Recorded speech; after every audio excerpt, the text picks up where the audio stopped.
Assalamualaikum and hi everyone. My name is Hamirul Hisyam and I'll be presenting on my technical review paper presentation, which is titled the Deep Moveout. So for the first part of my presentation, which is the introduction, Moveout or DMO processing has been begun as an attempt to overcome a well-known problem, which is the dipping detectors have normal Moveout or NMO velocities that are significantly higher than the normal Moveout velocities of horizontal reflectors, which is stated by the Levy in 1971. Therefore, the deep Moveout correction is needed to be applied after the NMO correction on the preset data to preserve the conflicting dips. The outcome from the DMO will give the closer representation of zero offset section compared to the conventional common on zero offset section. Prior to the deep Moveout processing, the combination of normal Moveout and common midpoint stacking will act as a deep filter. This will enhance the reflectors with one dip at the expense of attenuating reflectors with different dips. The goal of Moveout processing is to transform the normal Moveout collected data to zero offset so that the application of zero offset or past-stack migration is equivalent to the full preset migration of the recorded data. For the background study, the Moveout is a preset partial migration. There are three quick properties of the Moveout, which is the first one, the Moveout will decrease as the depth increases.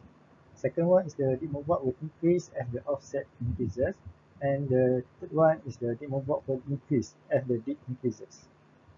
The Moveout will migrate the offset traces into their zero offset trace location.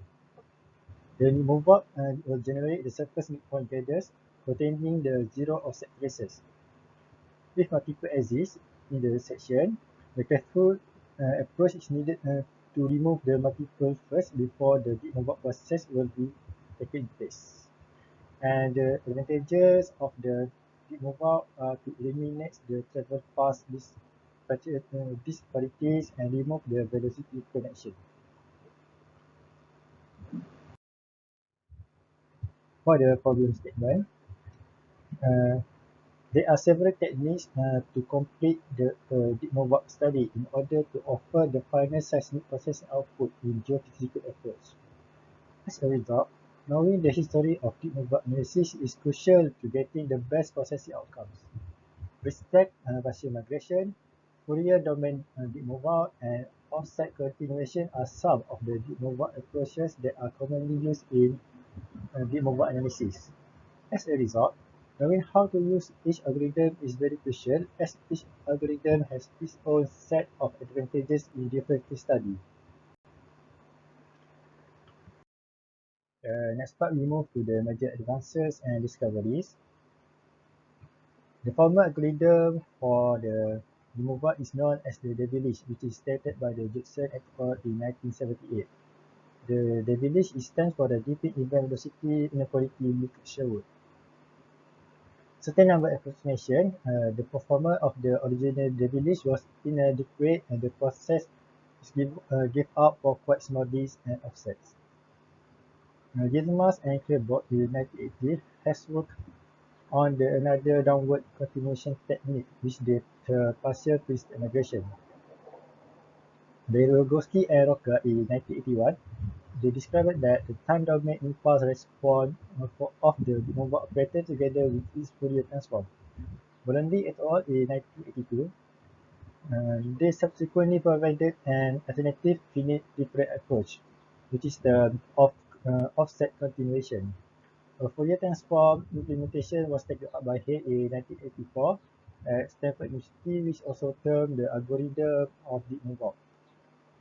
Berezovsky in 1985 has described an integral or Kirchhoff style implementation based directly on the time domain impulse response, which is described in the earlier paper of Berezovsky and Roca in 1981. For the current debate, the first one is the caustic presence, which is developed the general theory of continuation in the presence of caustic for the deep mobile, which is from the Malcolm, Hope, and Russell in 2005. The second one is the azimuthal anisotropy, which is to develop an elliptic deep mobile operator to address the velocity structure and azimuthal anisotropy, stated by the Chagre and Lumley in 2012. And the third one is the oriented time domain, which is developed is to develop an oriented tandem deep mobile workflow that have no problematic loop between the deep dependent and deep integrated velocity. So we move to the idea of where deep mobile going next. The first one is the problem of different reflectors will be solved by using the azimuthal move-out and the modified version of the move-out. The criteria of both methods will be decided by the exploration budget or whether which process are more computationally efficient. Azimuthal move-out, despite being proven to be more accurate than the modified version of the move-out, it is still not popular in the exploration.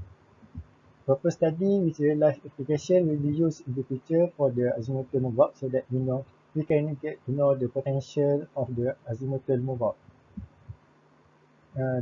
However, the modified version of the move-out remains popular in the exploration. Stated by Huat et al. In 2014, they studies the impact of the move-out in 3D imaging by applying the squeezing deep move-out in Kitzin, Germany, for the carbon dioxide exploration. We conclude that deep move-out exploration with better spectrum, with better defined stacking trend.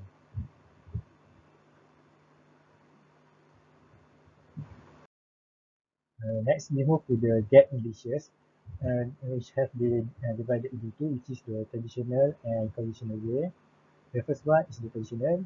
Uh, During these days or before this, most of the methods utilize common depth point or CDP trace sets either through the summation or correlation between the coherent reflection events into time velocity domain. The output represents the reflection amplitude, power or coherence versus the time domain. Manual interpretation were used to interpret the map in the traditional way. Velocity function is constructed by connecting the peaks in the time velocity domain that is represented by the primary reflection energy built up.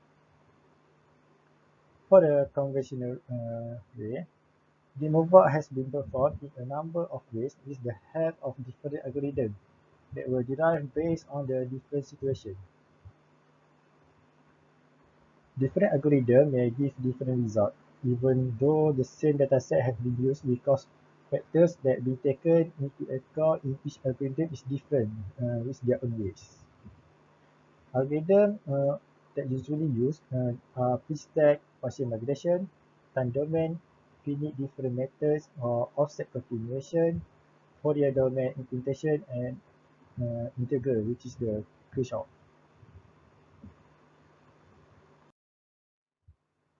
So for the conclusion and recommendation, to conclude this, there have been breakthroughs in the seismic processing field, and with the geophysicists working tirelessly to solve and find the best solution for every problem that previous geophysicists has faced.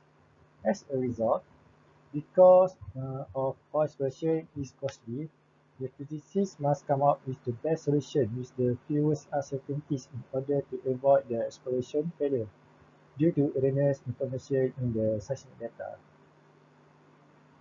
For the recommendation, the removal of seismic shot collection can be calculated using the variety of phase. As a result, geologists, geophysicists in charge of seismic processing, knowing all the available algorithm is crucial in order to deliver the best solution in the real world. So when we learn about the algorithm of deep move-out, we can we can have the proper way how to solve it, how to use it, which location we can use it, which type of such a phase event that we can use all these uh, features. So That's all for my presentation, which is the Moveout. I hope that everyone can learn something from my presentation today. Thank you so much for listening to my presentation.